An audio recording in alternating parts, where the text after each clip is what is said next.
So Kepler's laws, the first thing we've got is we've got two people that I need to introduce you to. And we've got Johannes Kepler and Tycho Brahe. And Kepler could be Brahe's son. And that's sort of like the age separation there between them. They do overlap quite a bit. And then I guess the first person I should introduce is Tycho Brahe. What do we know about Tycho Brahe? Who knows something about Tycho? He what? He was an astronomer. Yes, that's very good. Come on. What else about Tycho Brahe? What about his nose? Oh yeah, he's the one who lost his nose. He lost his nose. Brahe's dead.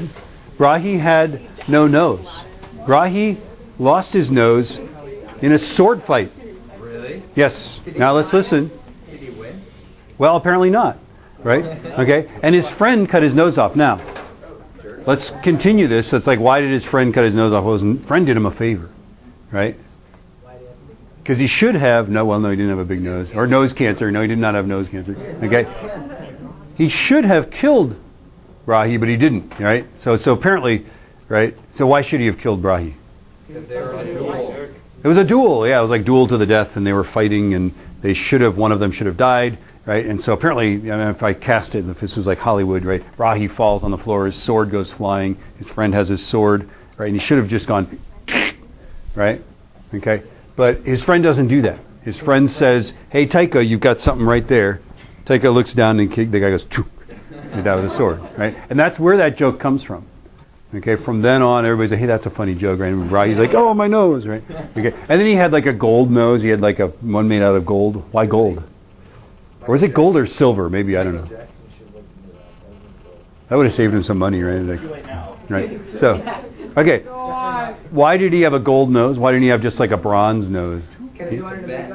He's wealthy. Besides, I think if you put like bronze or copper next to your skin, it's like earrings. You can't, you react to it, I think, or something like that. Anyway, this is not that important. What is important is that Brahe studied the motion of the planets. Okay? So Brahe is looking at the motion of the planets, and planets are tricky little buggers, right? Take, for example, Mars. We know what's going on now, so I can use this heretical orbit notion, right? The Earth is orbiting the Sun faster than Mars because it's a closer planet, right? And so sometimes when we're far away from Mars, we see Mars moving in its orbital path, and it moves normally around the Sun. And then as we catch up to it and pass it, it looks like it moves backwards. This is called retrograde motion. And the scientists at the time, for the life of them, couldn't understand how that could be happening, because at the time, the prevalent notion was that the Earth sat still, yes? And the model that had everything else moving around the Earth is called whose model? Whose? So there are very few words that begin with PT. Who was it? Not pterodactyl. That leaves the other one, Ptolemy, right? Ptolemy owned a pterodactyl, by the way. That's how long ago it was. Okay, so Ptolemy's model had the Earth sitting still, right?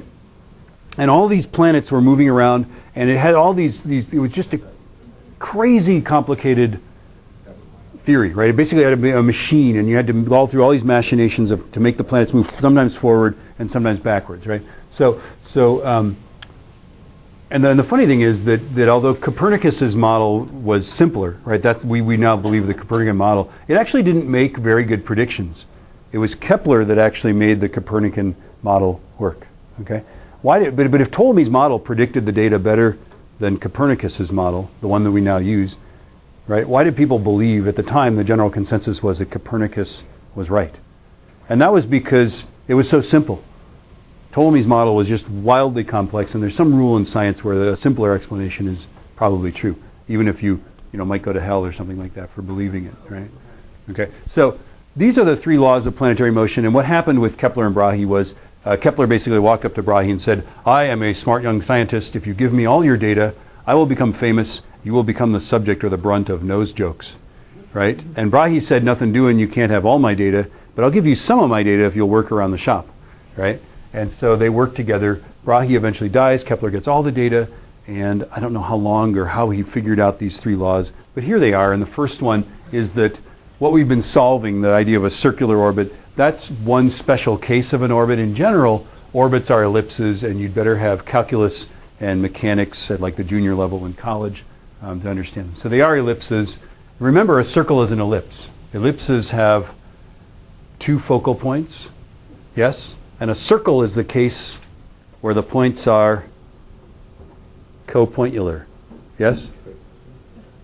So there's collinear, right? Co-spherical, copointular, right? Okay. So that's our first one, is that we've got a central body like this, and the orbit is really a nice ellipse like that, right? Is that a good ellipse? That's a fairly good ellipse. I'm not going to say it's a real good ellipse. Looks like an egg. There it is, right? And then what do we know about this? What's the speed of it right here? Fast or slow? Yeah, it's going fast. Everybody knows this, right? That's, by the way, the second law, right? This is slow.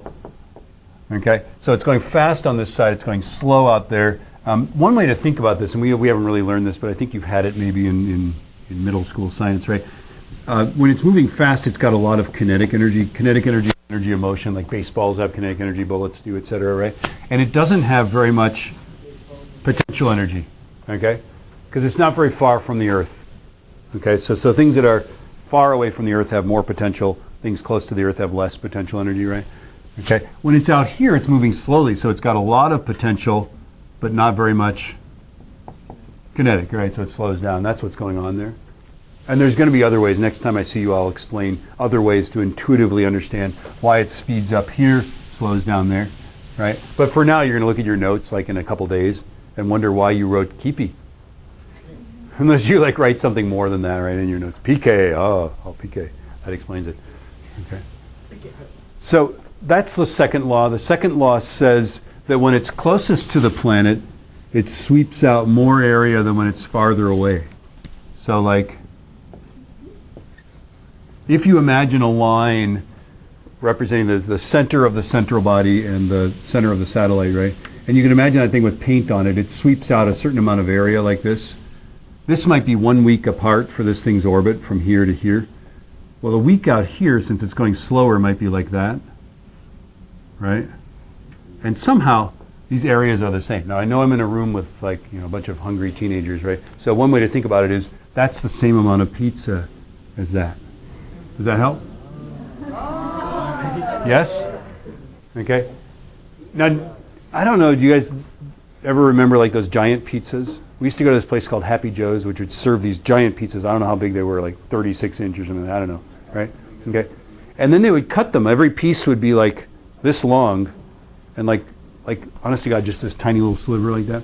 I learned to eat 4 of those before my father could finish one. And then the strategy is that you sort of stuff the piece of pizza into your mouth, and it crumples against the back of your mouth as you feed it in, and you bite like that far from the crust. Come on, you guys have done this. How many people? Yes, there we go. Yeah, right? The next bite takes the whole piece. Meanwhile, you start off with the next one, right? Yeah. Pizza? Don't eat pizza that fast? I don't know. Okay, so the second law, basically all you need to know to understand, to prove the second law, Kepler's laws, you actually need calculus. But he actually came up with this BC.